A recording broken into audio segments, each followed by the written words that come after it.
네, 문재인 대통령 개헌안 토지 공개념 얘기 김수현 변호사와 조금 더 깊숙이 들여다보겠습니다. 김수현 변호사의 이슈 속 법과 생활입니다. 김 변호사님, 토지 공개념 관련해서 오늘 조국 민정수석 발표 내용이 어떻게 되나요? 네, 조국 민정수석은 헌법상의 경제조항을 개정하겠다고 발표했습니다. 네. 지금 중산층이 붕괴하고 있고 또 국민들 간의 소득 격차가 점점 더 심해지고 있기 때문에 이런 양극화가 결국에는 경제 성장과 국민 통합을 방해하고 있다고 말했는데요. 네. 그래서 이런 문제를 해결하기 위해서 이번 개헌을 통해서 경제 민주화를 강화하고 또 토지 공개념을 명시하겠다고 발표했습니다. 토지 공개념을 명시하겠다고 하는데 토지 공개념의 개념이 어떻게 되나요? 네, 토지 공개념이란 토지는 일반 상품과 달리 공공적인 재화로서의 성격을 갖고 있기 때문에 네. 토지의 소유와 처분은 공공의 이익을 위해서 적절히 제한할 수 있다는 개념입니다. 네, 이게 제 기억으로는 그 노태우 정부 때부터 본격적으로 어쨌든 논의가 되기 시작한 것 같은데 진행 경과가 어떻게 되나요? 네, 우선 이 토지 공개념이라는 개념을 처음 거론한 것은 1977년 박정희 정부 때고요. 네. 또 이제 그 이후에 본격적으로 제도화된 것은 노태우 정부 때입니다. 네. 노태우 정부 때 이른바 토지 공개념 3법이라고 해서 토지 초과 이득세법 그리고 택지 소유 상한제 그리고 개발이익 환수제 등에 관한 법률을 도입을 네. 했는데요.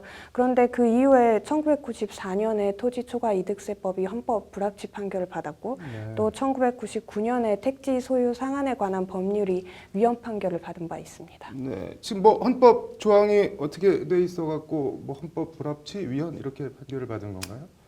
우선 지금 현행 현법에도 예를 들면 제24조 제2항에는 네. 재산권의 행사는 공공복리에 적합하도록 하여야 한다라고 규정을 하고 있고요. 네. 또 122조에도 국토의 효율적이고 균형 있는 개발과 보존을 위해서 법률이 정하는 바에 의해서 에 관한 필요한 제한과 의무를 부과할 수 있다라고 규정을 하고 있습니다. 그래서 네. 이렇게 해석상 토지 공개념이 인정되고 있다고 해석을 할 수 있겠는데요. 네. 이런 해석상 인정되고 있는 개념을 보다 더 명확하게 명시하겠다는 것입니다. 네. 뭐 처음 시행이 된 것도 그렇고 뭐 헌법 불합치 판결을 받은 것도 그렇고 다시 또 언급되는 것도 어쨌든 각각 이유와 명분이 있을 텐데 찬반 쟁점이 어떻게 되나요? 우선 반대하는 입장에서는 이런 토지 공개념을 명시한다는 것은 결국에는 국민의 재산권을 침해하고 또 자유시장경제주의에 반한다는 네. 주장입니다. 그런데 찬성하는 입장은 재산권의 행사라든지 자유시장경제가 무제한적으로 인정되는 것이 아니라 결국에 공공복리를 이유로 해서 재산권을 어느 정도 제한하는 것은 오히려 또 허용되고 있기 때문에 네. 찬성하는 입장이라고 밝히고 있습니다. 뭐 헌법이 바뀌면 내 삶이 바뀐다고 조국 수석이 오늘 그러던 때 토지 공개념이 헌법 조항에 명기가 되면 실질적으로 뭐가 어떻게 달라지는 건가요?